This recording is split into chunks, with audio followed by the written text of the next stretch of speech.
एक बार फिर से आप सभी का बहुत बहुत स्वागत है। आज हम आपको संसाधन एवं विकास जो class 10 social science geography chapter 1 है, इसके पार्ट 2 के बारे में बताने वाले हैं। तो पहला पार्ट ऑलरेडी हो चुका है। आज हम आपको इसके सेकेंड पार्ट की ओर लेके चलते हैं। सेकेंड पार्ट का सबसे पहला टॉपिक हमारा कहता है भारत में भूमि संसाधन। भारत के अंदर जो जमीन है, और भूमि का मतलब क्या होता है? मिट्टी, जमीन जिसपे हम रहते हैं, जिसपे हमारा घर है, जिसपे हमारा यातायात है। भूमि हमारे जीवन के लिए बहुत ही महत्वपूर्ण है। तो उस संसाधन के बारे में बात करेंगे जो कि हमारे भारत के अंदर है। तो देखिए, भारत में भूमि संसाधन लगभग 32,87,000 वर्ग किलोमीटर में फैला हुआ है। भूमि भारत के अंदर जो जमीन है वो कितने किलोमीटर में फैला हुआ है? वर्ग किलोमीटर में 32,87,000 वर्ग किलोमीटर में इसका प्रसार है, फैलाव है, बटा हुआ है, मतलब कि फैला हुआ है। आप ऐसा कह सकते हैं कि पूरे भारत में इतनी जगह पे हमें मिट्टी देखने को मिलेगी। इसके अलावा नदी भी है, समुद्र भी है, पहाड़ भी हैं, वो अलग है। उनके बारे में बात करेंगे। यह पूर्व में बंगाल की खाड़ी, पूरब की दिशा में यह बंगाल की खाड़ी और पश्चिम में अरब सागर के बीच हिंद महासागर में फैला हुआ है। पूरब से पश्चिम के बीच की जो दूरी है, ये एक तरफ भी समुद्र, दूसरे तरफ भी समुद्र, पूरब की तरफ भी समुद्र और पश्चिम की तरफ भी समुद्र। तो पूरब की ओर जो समुद्र है और जो पश्चिम की तरफ समुद्र है, इस बीच की जो डिस्टेंस है, जिसपे भूमि है, वो कितना है? 32,87,000 वर्ग किलोमीटर। भारतीय भूमि संसाधनों को विभिन्न राहत सुविधाओं में विभाजित किया गया है, जिसमें 43% भूमि है। पूरे 100% आकार में 43% जो है वो भूमि है, जमीन है। मैदानी क्षेत्र है जहां पे खेती हो सकता है, इंसान लोग रह सकते हैं, वगैरह वगैरह। इसके अलावा भारतीय पर्वतीय क्षेत्र का क्षेत्रफल 30% है, जहां पे पहाड़ है, पठार है। पहाड़ और पठार, पत्थर वगैरह आप कह सकते हैं, या पहाड़ तो आप लोग वाकिफ होंगे। जबकि पठार देश के कुल सतह का क्षेत्रफल 27% है। इस पूरे क्षेत्रफल में, जबकि पठार की अगर बात की जाए, जो बिल्कुल पहाड़ होते हैं, पहाड़ आपने देखा होगा, काले काले, ऊंचे ऊंचे, बड़े बड़े, उनके ऊपर भी पेड़ पौधा होता है, लेकिन वो जगह जो है वो समतल नहीं होता, मैदानी क्षेत्र नहीं होता। वहां पे आवासीय लोग नहीं रह सकते, रेसिडेंशियल एरिया नहीं बना सकते, खेती नहीं कर सकते। तो उसका जो क्षेत्रफल है वो 27% है। टोटल इस प्रकार से 100% को बांटा गया है, जिसमें आपको यहाँ पे देखने को मिलेगा 43%, फिर 30%, फिर 27%। ये टोटल मिला के हो जाता है 100%। तो इस प्रकार से 43% भूमि क्षेत्र मैदानी क्षेत्र है, मैदान वाले क्षेत्र है जहां पे लोग रहते हैं, खेती होता है।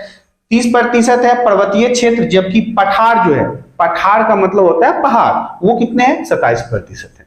तो यह है भारत में भूमि संसाधन।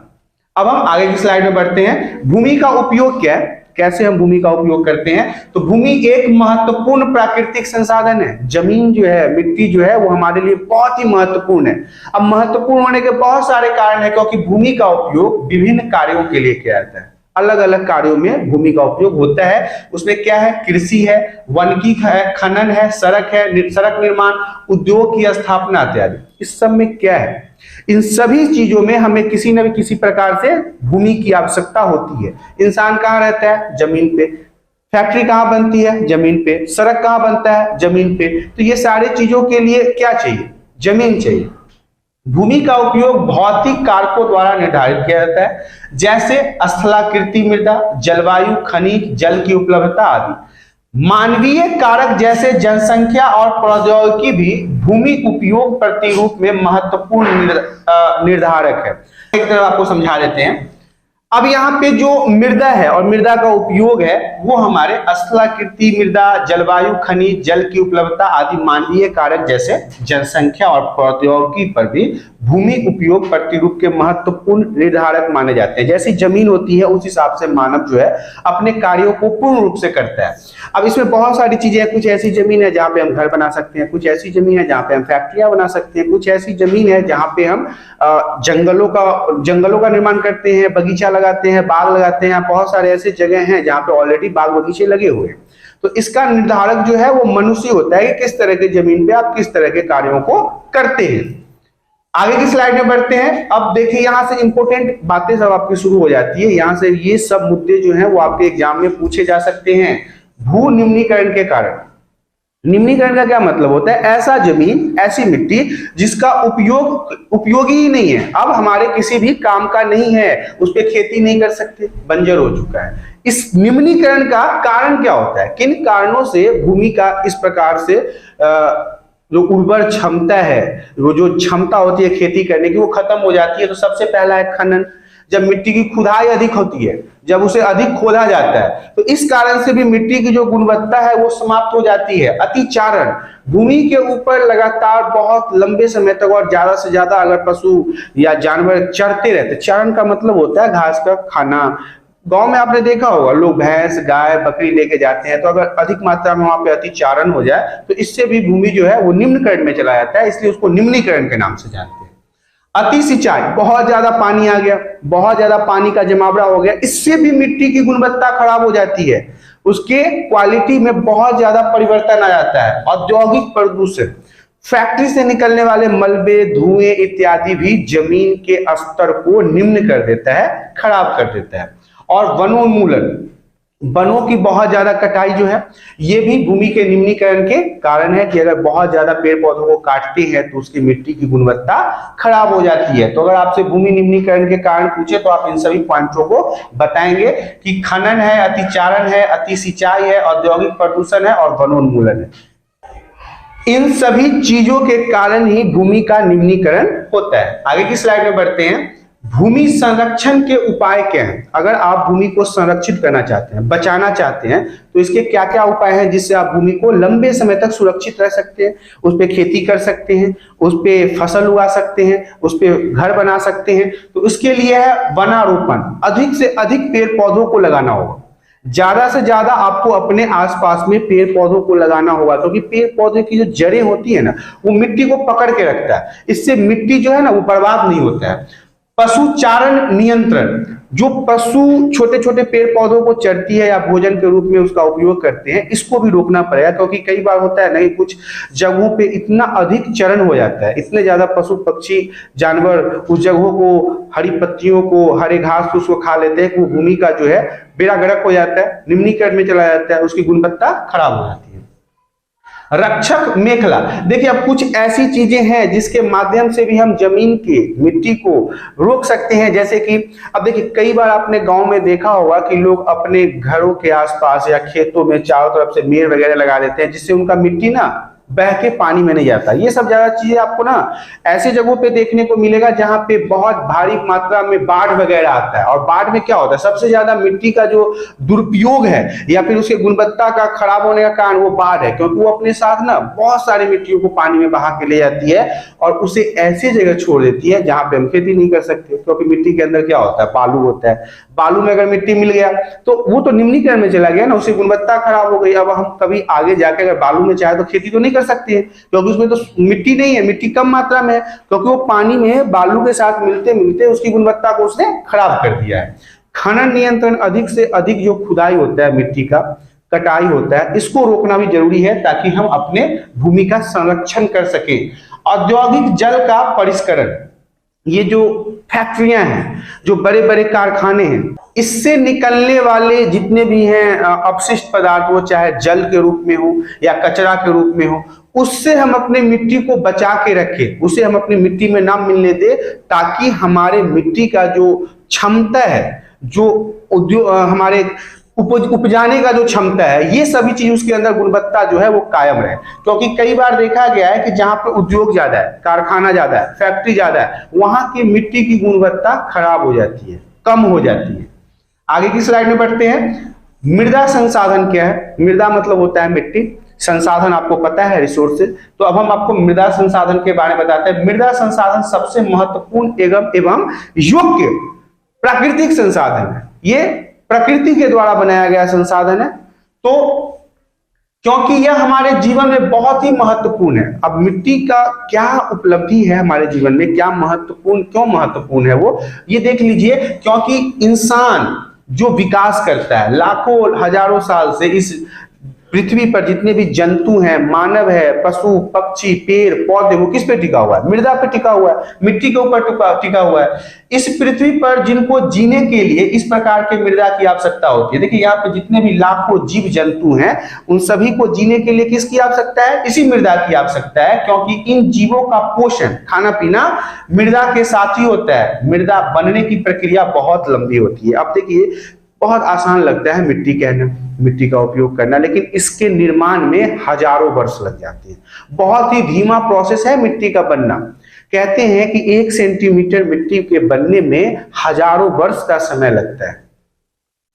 इसमें काफी लंबा समय लगता है, जिसके बाद मृदा का निर्माण होता है, जिससे जलवायु, वनस्पति एवं जैव पदार्थ और सबसे महत्वपूर्ण कारक बन जाता है। देखिए यहाँ पे जो जितने भी जैव पदार्थ है, जीव जंतु हैं, मनुष्य है, घर है, यातायात है, संचार है, जितनी भी डेवलपमेंट आपको अभी के वर्तमान समय में दिख रही है, वो सभी कहीं ना कहीं मृदा के ऊपर ही आधारित है।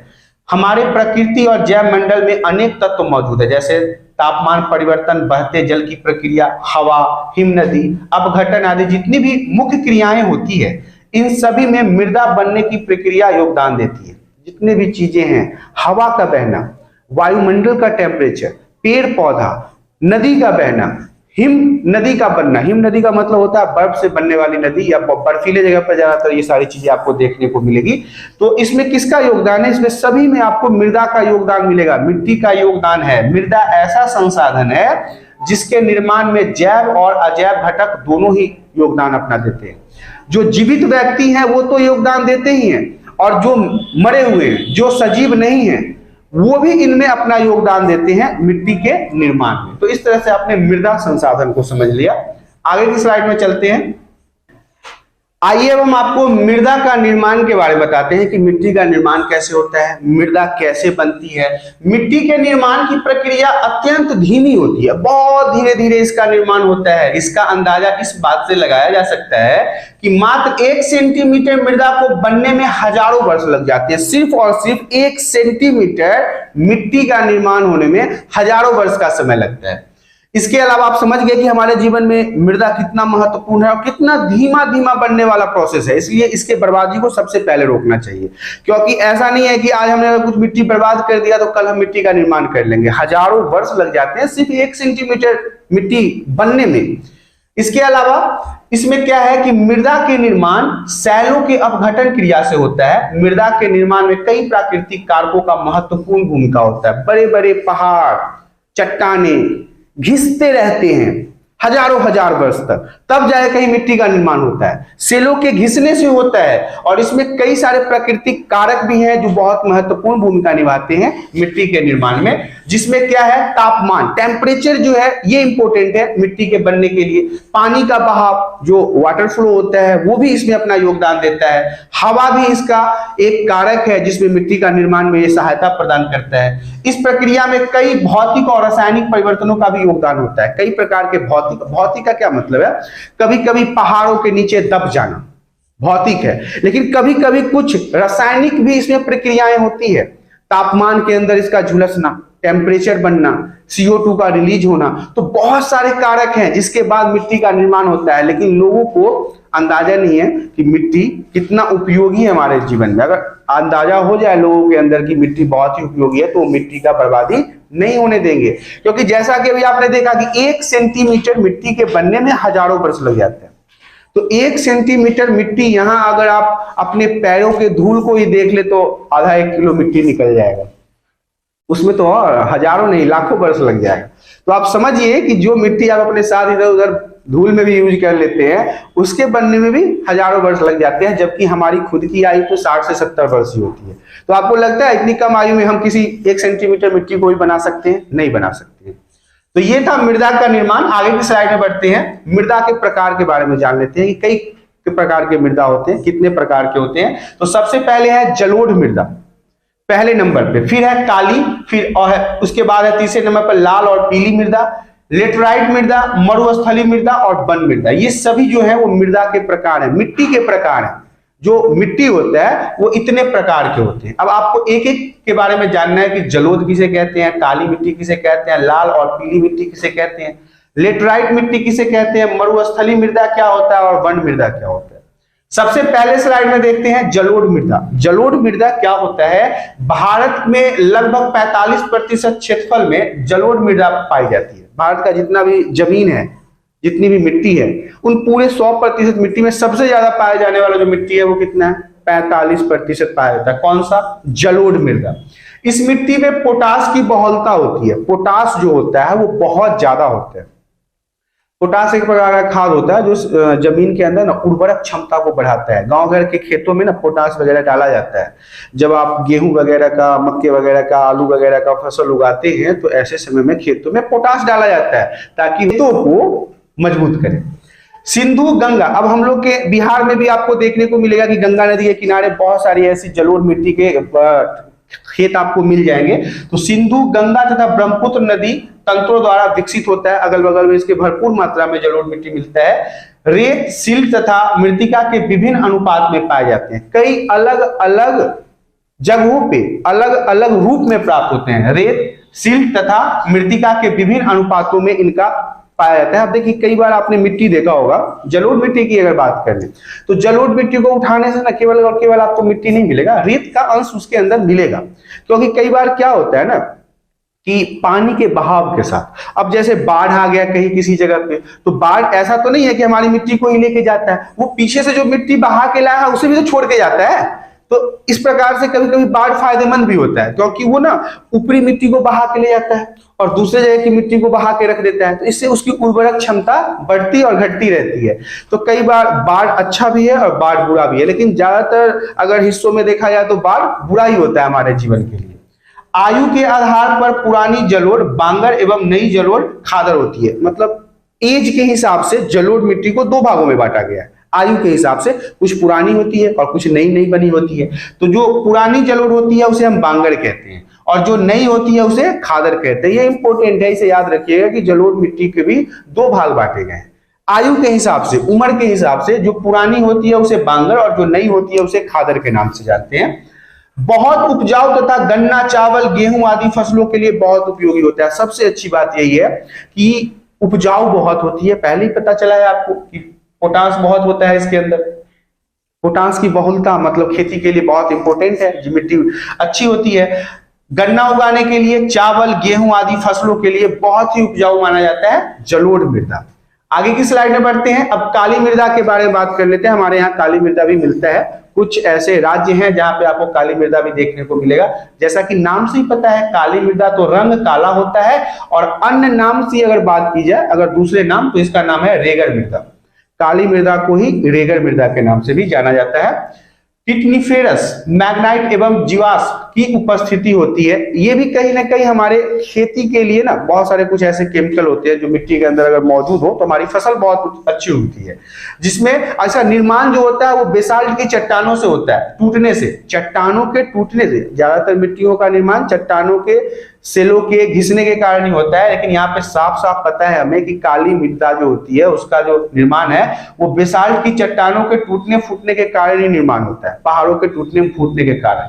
इसके अंदर आयरन, चूना, एल्युमिनियम एवं मैग्नीशियम की बहुलता होती है। इस मिट्टी के अंदर आयरन बहुत होता है, चूना बहुत होता है, एल्युमिनियम एवं मैग्नीशियम अधिक मात्रा में पाया जाता है। जैसे जलोढ़ मिट्टी में पोटास बहुत ज्यादा पाया जाता था। कपास की खेती के लिए बहुत उपयुक्त है। कपास सूती वस्त्र जिससे निर्माण किया जाता है उसकी खेती के लिए बहुत ही महत्वपूर्ण है। और कपास की खेती ज्यादातर आपको बिहार, पश्चिम बंगाल, असम में देखने को मिलेगा। तो इन सब साइडों में आपको देखिए, अब आपको यहाँ पे महाराष्ट्र, सौराष्ट्र, मालवा, मध्य प्रदेश और छत्तीसगढ़ के पठारों में ये पाई जाती है, जहां पे कपास की खेती भी बहुत ज्यादा होती है। याद रखिएगा, काली मिट्टी सबसे ज्यादा अगर कहीं पाई जाती है तो वो मध्य प्रदेश में है। मध्य प्रदेश में सबसे ज्यादा काली मिट्टी आपको देखने को मिलेगा। हालांकि इसके अलावा महाराष्ट्र, सौराष्ट्र, मालवा, छत्तीसगढ़ के पठारों में भी इसकी बहुलता है, ज्यादा से ज्यादा ये काली मृदा पाई जाती है। आगे की स्लाइड में बढ़ते हैं। लाल एवं पीली मृदा के बारे में बात करते हैं कि लाल एवं पीली मृदा क्या है। तो लोहे के कणों की अधिकता के कारण रंग लाल तथा कहीं कहीं पीला भी होता है। इसमें लोहा जो होता है, आयरन जो होता है, वो अधिक मात्रा में मौजूद होता है। अम्लीय प्रकृति की मिट्टी होती है। इस मिट्टी में भी आपको अम्ल जैसा मिलेगा, खट्टापन मिलेगा इस मिट्टी के अंदर। चूने के इस्तेमाल से उर्वरता को बढ़ाया जा सकता है। अगर इस मिट्टी के अंदर चूना डाला जाए खेती करने से पहले तो इसकी उर्वरता जो है, जो इसकी क्षमता है उपजाने की, वो और ज्यादा बढ़ जाती है। कहां पाया जाता है? तो उड़ीसा में, छत्तीसगढ़ में, मध्य गंगा के मैदान एवं गारों में, खासी व। इस स्लाइड में बढ़ते हैं। अगला स्लाइड हमारा कहता है लेटराइट मृदा क्या है। लेटराइट मृदा के बारे में जान लीजिए। उच्च तापमान और अधिक वर्षा वाले क्षेत्रों में विकसित होता है, जहां बहुत ज्यादा गर्मी है और बहुत ज्यादा वर्षा होती है, वैसे जगहों पे आपको लेटराइट मृदा मिलेगी, मिट्टी मिलेगा। भारी वर्षा से अत्यधिक निक्षालन का परिणाम होता है, भारी जहां पे वर्षा होती है इसी कारण से अत्यधिक निक्षालन होता है। इसके अलावा चाय एवं काजू के लिए उपयुक्त होता है। आपको पता है कि हमारे देश में चाय और काजू कहाँ सबसे ज्यादा उगता है, तो चाय आपको दार्जिलिंग में भी देखने मिलेगा, हालांकि काजू जो है वो आपको ज्यादा से ज्यादा साउथ इंडिया में देखने को मिलेगा। तो ये लेटराइट मृदा भी आपको उधर ही सबसे ज्यादा मिलेगा। और साउथ में सबसे अच्छा शहर कर्नाटक, जिसका राजधानी बैंगलोर है, केरल, तमिलनाडु, मध्य प्रदेश, उड़ीसा तथा असम के पहाड़ी क्षेत्रों के लिए उपयुक्त है। हालांकि कुछ आपको झारखंड में भी मिलेगा, झारखंड में भी आपको बता दूं कि काजू की खेती होती है, लेकिन अच्छे काजू आपको, सबसे अच्छे काजू आपको तमिलनाडु में मिलेंगे, केरल में मिलेंगे, अर्थात साउथ वाले इलाके में मिलेंगे। चाय की भी उधर बहुलता है, कॉफी की भी बहुलता है, क्योंकि गर्म प्रदेश है, ज्यादातर वहां पे गर्मी ही लगती है। जिस अभी हम लोग बहुत ठंड में हैं, यहाँ पे 4 डिग्री 5 डिग्री टेम्परेचर है, वहां के लोग अभी भी पंखा चला के सो रहे होंगे, ऐसा कुछ ठंड होगा ही नहीं। क्योंकि मैं जितने दिन तक वहां पे रहा तो मुझे ठंड का अनुमान ही नहीं हुआ, पता ही नहीं चलता था पूरे साल में ठंड कब आया गर्मी कब आया, ठंड होता ही नहीं था। तो ये है लेटराइट मृदा जो आपको भारत के दक्षिण भारत में बहुत ज्यादा मिलेंगे, और इन जमीनों पर काजू, चाय, कॉफी इत्यादि की खेती अधिक मात्रा में होती है। आगे की स्लाइड में बढ़ते हैं। मरुस्थलीय मृदा, अब ये भी महत्वपूर्ण है, रंग लाल एवं भूरा होता है। मरुस्थलीय मृदा जो है उसको कलर में अगर बात कर ले तो लाल हो सकता है, भूरा हो सकता है, रेतीली होती है, बालू जैसा होगा, बलुआही मिट्टी के नाम से भी इसको लोकल भाषा में समझा जा सकता है। शुष्क जलवायु तथा उच्च तापमान के कारण जल वाष्पन की दर अधिक होती है। मतलब एक तो ऐसा ही बेचारा इसका जो है ना नसीब, इतना गर्मी में रहता है ना कि इसमें कितना भी पानी डालो ना वो सोखता ही रहेगा। तो बालू वाले मिट्टी के तो अंदर यही होता है, आप बालू पे एक जगह पानी डाल के देखो, पता ही नहीं चलेगा कब सूख लेगा। तो यही है, शुष्क जलवायु तथा उच्च तापमान के कारण इसमें क्या है, जल वाष्पन की बहुत ज्यादा क्षमता होती है। ह्यूमस और नमी की मात्रा कम होती है, मतलब इसमें पानी की मात्रा, ह्यूमस जो होता है या नमी मतलब गीला मिट्टी।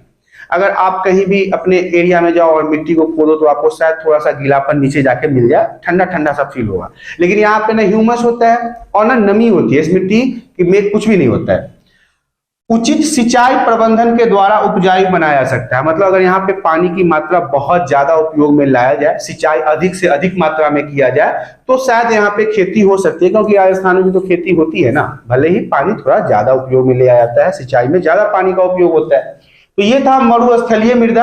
आगे की स्लाइड में बढ़ते हैं, वन मृदा के बारे में जान लेते हैं कि वन मृदा क्या है। तो पर्वतीय क्षेत्रों में पाई जाती है, जहां पे पर्वतीय क्षेत्र होता है, पठार वाले क्षेत्र होते हैं, पहाड़ वाले क्षेत्र होते हैं, वहां पाया जाता है। गठन में पर्वतीय पर्यावरण के अनुसार बदलाव होता है। देखिए बनावट में इसमें पर्वतीय पर्यावरण, जहां पे जिसका जैसा पर्यावरण है, पर्वतों के अंदर भी अलग अलग समय पे अलग अलग वातावरण, ठंडा गर्मी बरसात देखने को मिलेगा, उस हिसाब से इनका बदलाव होता है, ये बदलते रहते हैं। नदी घाटियों में मृदा दोमट तथा सिल्टदार होते हैं। जो नदी होते हैं घाटी वाले, कई बार आपने देखा होगा, ये जो दोमट मृदा है ये काफी महत्वपूर्ण है। आप अगर चापाकल की खुदाई देखोगे तो चापाकल की खुदाई जब होगी तो उसमें ना अलग अलग तरह की मिट्टियां निकलती है, पहले कुछ निकलेगा, फिर कुछ निकलेगा, फिर काला निकलेगा, फिर भूरा निकलेगा, फिर नीला निकलेगा, है ना विनोद। तो यहाँ पे जो नदी घाटियों में है मृदा दोमट तथा सिल्टदार मिलते हैं। ये भी मिट्टी ही है, दो अलग अलग तरह के जो नदी वाले इलाकों में मिलते हैं, घाटियों में मिलते हैं। कई बार आपने पहाड़ों के बीच से नदियों को बहते हुए देखा होगा, तो उनके अंदर आपको इस तरह की मिट्टियां मिलेगा। अधिशिलक तथा ह्यूमस रहित होता है। अब देखिए क्या होता है कि ह्यूमस रहित होता है, ह्यूमस बहुत ज्यादा नहीं होता है, क्योंकि आपने गौर किया होगा कि पहाड़ी एरिया जो होता है उसमें तो बहुत कम ही खेती होती है। अब खेती न होने का कारण उचित सिंचाई है, क्योंकि उभर खाभर ऐसे ऊपर नीचे रहता है, वहां पे ना आप ठीक से पानी का मेड़ बांध सकते हो, न ठीक से खेती कर सकते हो। हालांकि इसके बावजूद भी आप मध्य प्रदेश में कई जगहों पे देखोगे कि आपको कुछ खेतियां देखने को मिलेगा। यदि आप ट्रेन के माध्यम से मध्य प्रदेश से गुजरोगे तो पहाड़ों पे आपको सरसों की खेती दिखेगी, तोरी की खेती दिखेगी, और उसमें ना एक सिंचाई माध्यम है जिसे स्प्रिंकल कहते हैं। स्प्रिंकल का मतलब होता है कि एक फुहारेदार उसमें लगा दिया जाता है और वो घूम घूम के सिंचाई करता है। तो ऐसे सिंचाई के माध्यम से उसमें खेती किया जा सकता है। लेकिन बिहार वगैरह में, उत्तर प्रदेश वगैरह में अभी तक स्प्रिंकल सिंचाई नहीं आया है। लोग ना अभी भी पानी को पूरा दबा के मेड़ बांध के ही देते हैं, जब तक खेत भर न जाए तब तक पानी डलता रहता है। तो ऐसे में आप वहां पे कैसे पानी डालोगे, ऊपर पानी डालोगे नीचे से सड़ जाएगा, खिसक जाएगा वो पानी। तो ये था हमारा वन मृदा। अब हम आगे की स्लाइड में बढ़ते हैं। डक्कन ट्रैप क्या है? देखिए, डक्कन ट्रैप एक बहुत ही विशेष प्रकार के आकार अर्थात संरचना को कहा जाता है। इसका निर्माण बेसाल्ट चट्टानों के साथ होता है। ये भी जो है वो बेसाल्ट के चट्टानों से ही बनता है। इसका विकास जो है वो क्रीटेशियस से इओसीन युग में हुआ था। इन चट्टानों के कारण ही काली मिट्टी का निर्माण होता है। बेसाल्ट की चट्टान से मैंने पहले भी पढ़ा था, जब हम लोग काली मिट्टी के बारे में पढ़ रहे थे, तो कि बेसाल्ट की चट्टान के घिसने से बनता है। हालांकि जितनी भी मिट्टी है वो घिसने से ही बनता है, सेल्फ से हो, चट्टान से हो, इन्हीं सब के घिसने से ही मिट्टी का निर्माण होता है। इस प्रकार की मिट्टी आपको ज्यादातर कहां दिखेगा? महाराष्ट्र में, गुजरात में देखने को मिलेंगे। यह मिट्टी बहुत ही उपजाऊ होता है। काली मिट्टी भी बहुत ज्यादा उपजाऊ होता है। खासकर इस मिट्टी में कपास की खेती बहुत ज्यादा होती है। कपास मतलब कॉटन, रुई की खेती बहुत ज्यादा होती है, क्योंकि कपास की खेती के लिए काली मिट्टी बहुत ही अच्छी मानी जाती है। काली मिट्टी कहाँ है? महाराष्ट्र में है, पश्चिम बंगाल में है, गुजरात में है। क्यों है? क्योंकि यह बेसाल्ट से बनती है, चट्टानों से घिस के बनती है, बेसाल्ट की चट्टानों से। उपयोगी किसके लिए है? तो कपास की खेती के लिए है। तो इस प्रकार से आपने डक्कन ट्रैप के बारे में भी जान लिया। आगे की स्लाइड में देखते हैं। आगे की स्लाइड में बढ़ते हैं। अब हमारा स्लाइड कहता है मृदा अपवर्तन के कारण। अपवर्तन का मतलब होता है मिट्टी का बर्बाद होना, क्षति होना, क्षय होना, जिसमें वनोन्मूलन आता है, अति पशुचारण, ये सब ऑलरेडी हमने डिस्कस कर रखा है। निर्माण एवं खनन की प्रक्रिया, बहुत सारे नए नए बिल्डिंग, मॉल, कारखाने बन रहे हैं, बड़े बड़े कॉम्प्लेक्स बन रहे हैं, जिसके कारण बहुत ज्यादा खुदाई वगैरह होता है। इस कारण से मिट्टी का अपवर्तन हो रहा है। प्राकृतिक तत्व जैसे पतन, हिमनदी और जल। अब प्राकृतिक तत्व में क्या है? पतन है, हिमनदी है और जल है, जिनके कारण मृदा अपवर्तन के कारण होता है। देखिए, समझिए कि जब बाढ़ वगैरह आता है ना, तो नदी के घाट के किनारे से ना बहुत सारी मिट्टियां पानी के अंदर बह जाती है। वो जो कटाव होता है पानी का, वो अपने साथ बहुत सारी मिट्टियों को साथ लेके जाता है। कृषि के गलत तरीके में भी, अब जैसे कि जुताई के तरीके, कृषि का जो तरीका है उसमें अगर गलत तरीके से जुताई होती है तो उससे भी मिट्टी का अपवर्तन होता है। पवन द्वारा, अब हवा के द्वारा भी बहुत जगह की मिट्टियों को धूल कण के माध्यम से, सुनने में बड़ा आसान लगता है कि छोटा है, कितना मिट्टी लेके जाएगा, लेकिन पूरे भारत देश में लगभग बहुत सारी मिट्टियों को हवा के माध्यम से भी खराब किया जाता है। धूल मिट्टी में बहुत सारे मिट्टी बर्बाद हो जाते हैं, चले जाते हैं एक जगह से दूसरी जगह और वो बेकार हो जाते हैं। देखिए, अथवा ढालू क्षेत्र में मृदा को उड़ा के लेके जाते हैं। जहां पे आपको स्लोप दिखेगा, हवा बहेगा, वहां पे आप गांव में अक्सर देखोगे कि वहां से वो चीजें हवा की तरफ उड़ने लगते हैं, धूल हो जाता है पूरा। तो वो धूल क्या होता है? हवा में, वातावरण में जाता है। जहां पे खेत था वहां से उड़ के दूसरी जगह चला गया, जहां पे खेत नहीं है, पानी में चला गया, बालू में चला गया, रेत में चला गया, पठार पे चला गया। तो वो एक प्रकार से बर्बादी है ना, मिट्टी का अपमर्दन में कहलाएगा। आगे की स्लाइड में बढ़ते हैं। मृदा अपवर्तन के समाधान। अगर अपवर्तन हो रहा है तो इसको कैसे रोका जा सकता है? इसके समाधान क्या है? देखिए, ढाल वाली भूमि पर समुच्च रेखाओं का समांतर हल चलाने से, ढाल वाली भूमि पर सीढ़ी बनाकर खेती करने से, जो ढाल वाला जमीन है, इसको सबसे पहले तो मैंने आपको इसमें एक इंपॉर्टेंट पॉइंट है वो बता दूं कि यदि आप इन ढाल वाले जगहों पर भी पेड़ पौधों को लगा दें उनके चारों तरफ से, तो उसकी मिट्टी की पकड़ मजबूत हो जाएगी, तो वहां से मिट्टी बहुत से बहुत कम उड़ेगी। और इसके ऊपर अगर आपको खेती करनी है तो सीढ़ी नुमा खेती करें, जिससे कि मिट्टी जो है वो दबी रहे और मिट्टी हवा के साथ उड़े नहीं। बड़े खेतों की पट्टियों में बांटकर फसलों के बीच में घास की पट्टी उगाकर। अब देखिए, बड़े बड़े जो खेत होते हैं उसमें क्या होता है कि अगर घास, क्या होता है, घास जो होता है वो आपके जमीन की मिट्टी को पकड़ के रखेगा, वो जल्दी से उसको उड़ने नहीं देगा, क्योंकि घास, पेड़ पौधे, छोटे पेड़ पौधे या बड़े पेड़ पौधे का मुख्य काम यही है कि भूमि के मिट्टी को पकड़ के रखता है, मतलब अपने कब्जे में रखता है, जिससे कि वो बर्बाद ना हो, उड़ न सके, धूल बन के न उड़ सके। तो ये बहुत महत्वपूर्ण है कि आप अपने बड़ी बड़ी बांधों पे आपने देखा होगा, जो नदी के किनारे बनाए जाते हैं उनके ऊपर आपने देखा होगा उनके किनारे किनारे पेड़ लगाए जाते हैं, बड़े बड़े पेड़ लगाए जाते हैं। क्यों लगाए जाते हैं? कि अगर बाढ़ भी आ जाए तो उस पानी के झोंके से या कटाव से ये मिट्टी दहर न जाए, क्योंकि बांध बनाने का मुख्य कारण क्या है कि गांवों को उस नदी के पानी से बचाना होता है। अब ऐसे में क्या हुआ कि बाढ़ आया, फटाफट बांध को तोड़ के सीधा घुस गया गांव में, तो ऐसे में फिर बांध बनाने का फायदा क्या है? लेकिन बांध के ऊपर पेड़ लगाने से, बड़े बड़े पेड़ जब हो जाते हैं तो वो मिट्टी को इतना टाइट पकड़ के रखता है कि पानी से उसको कुछ नहीं हो पाता। हाँ, अगर कभी कभी ज्यादा पानी आता है तो पेड़ वेड़ भी उसमें बह जाता है, ये बात दूसरी है। अब खेतों के चारों तरफ पेड़ की कतार में लगाते हैं। देखिए, जो इतनी देर से मैं समझा रहा था वो आ ही गया। अगर खेतों के चारों तरफ अगर आप पेड़ को लगाते हैं तो आपकी मिट्टी जो है वो संरक्षित रहेगी।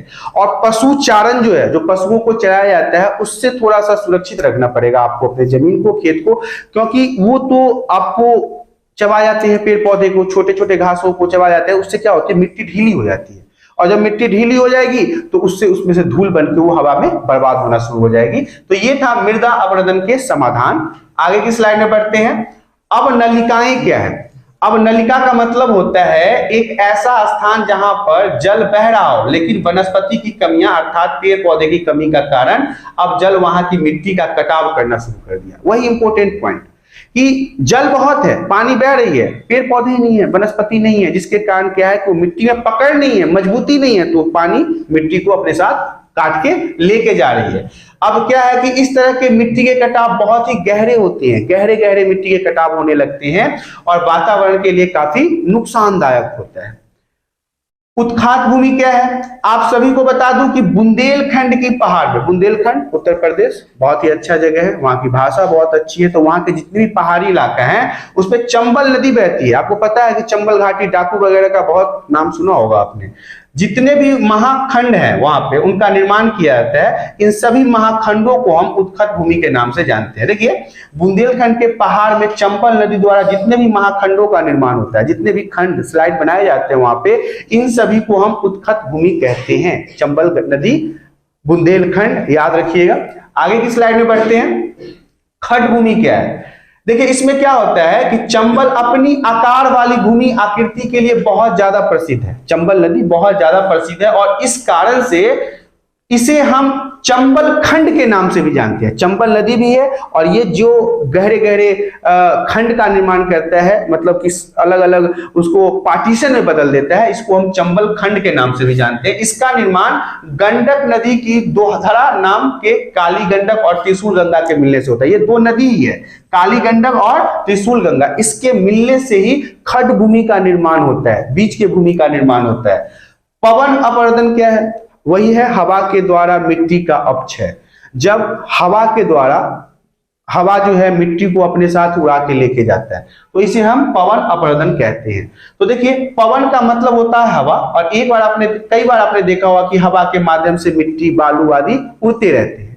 इस प्रकार से जो हवा से क्षय होता है मिट्टी का, इसी क्षय को हम पवन अपरदन कहते हैं। इस प्रकार से आपका ये चैप्टर समाप्त हो गया। आशा करता हूं कि वीडियो पसंद आया होगा।